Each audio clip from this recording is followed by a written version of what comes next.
Welcome back to episode 24 of Our Story So Far TV. I'm Garrett, let's get started. Rise of the Robots played to everything that 1994 Garrett loved about technology. The thought of cyborgs, advanced robots, and the slick-looking, almost liquid-coated 3D graphics looked beyond amazing to me. It was an unbelievable feat to have something looking like this appear on the Super Nintendo Entertainment System. I should have stuck with thinking it was completely unbelievable. The game is notoriously bad. Yes, Rise of the Robots failed to deliver on many of its promises. The controls are extremely rigid and downright delayed. The animations not quite as smooth as people expected, and the AI not nearly as smart as what was once promised. The opponents have a tendency to be that annoying friend of yours in Street Fighter or Mortal Kombat games who knows one move and knows how to spam it very well. The game is only difficult because the enemies are relentless in their attacks. Your opponent's reach always seems to be about twice as long as your own, which means you have to prey on dumb AI to keep walking towards you while you spam the same move over and over in order to win matches. Just watching this video, you can't get a feel for just how poorly this game controls.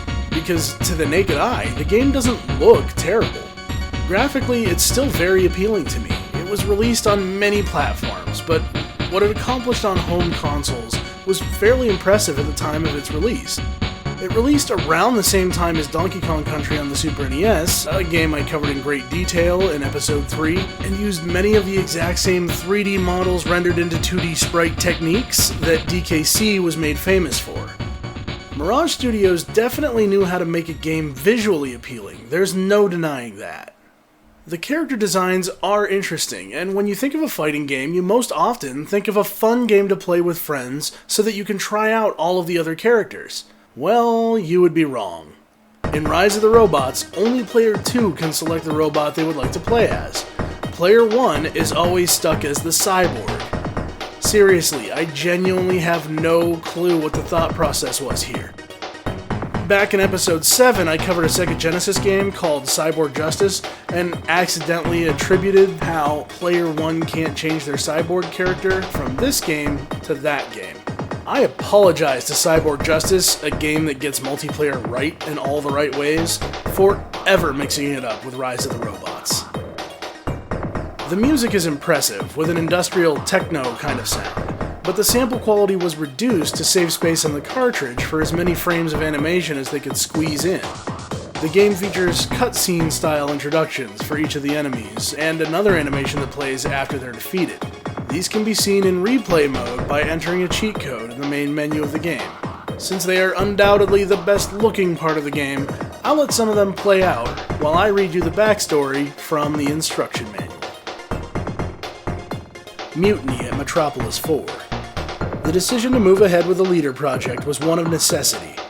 The demands placed on ElectroCorp as the world's leading manufacturer and developer of advanced robotics had outstripped the company's ability to run its massive Metropolis 4 plant efficiently. As a result, the Leader project, working to perfect a multitask, ultra-intelligent, self-aware robot capable of managing every aspect of the plant's day-to-day operations, was given top priority. The end product of the project was the creation of the powerful and revolutionary Supervisor droid, and it proved a resounding success. The Supervisor's ability to take on any shape and access any database in order to complete its tasks allowed it to run the plant with unparalleled efficiency, and it soon made the human staff obsolete.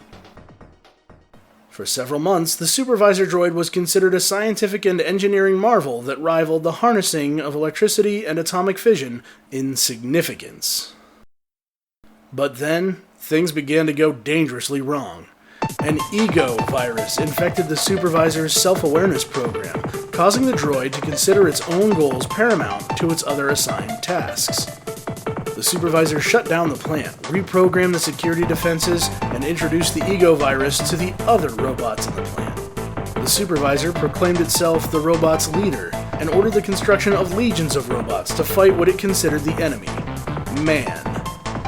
ElectroCorp's management was panicked. There was talk of the use of nuclear weapons to resolve the situation, but it was decided that the company's top-secret cyborg, half-human, half-machine, and incorruptible by the ego virus, should infiltrate the plant and eliminate the Supervisor. to minimize damage to the plant, the cyborg was to be unarmed. The ElectroCorp engineers watched in nervous silence as the Eco 35-2 cyborg lowered itself awkwardly into a cramped maintenance tunnel and entered the labyrinth of the plant. There was far more at stake in this gamble than ElectroCorp's fourth quarter profits. There's also an interesting description in the manual of the cyborg character that you play as.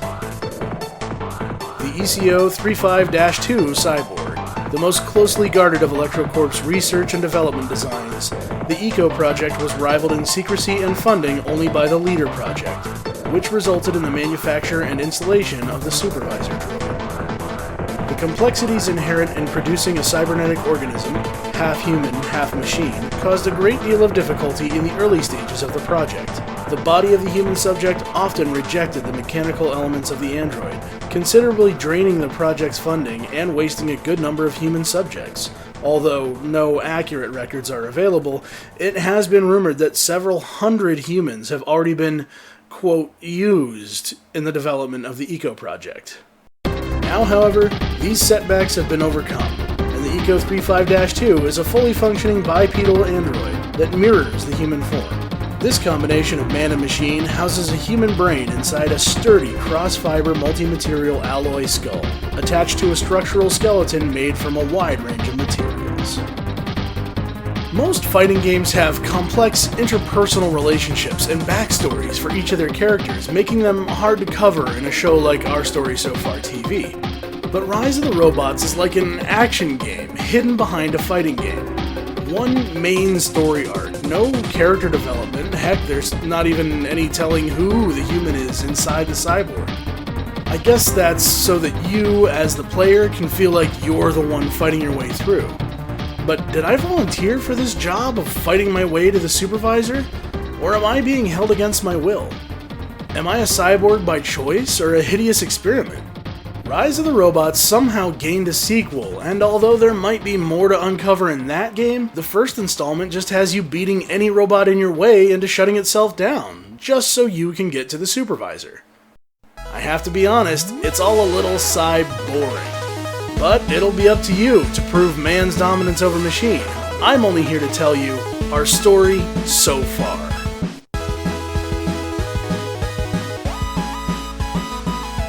Thank you to everyone who stuck around for the end of an episode. I always appreciate it. Feel free to like, comment, and subscribe, and you can always leave me feedback on Twitter, @NewAngel, NUANGEL. This episode will be archived with all the others in 1080p quality over at ourstorysofar.tv. And you can bet I'll have a new episode ready in 2 more weeks. Until next time, take care of yourself.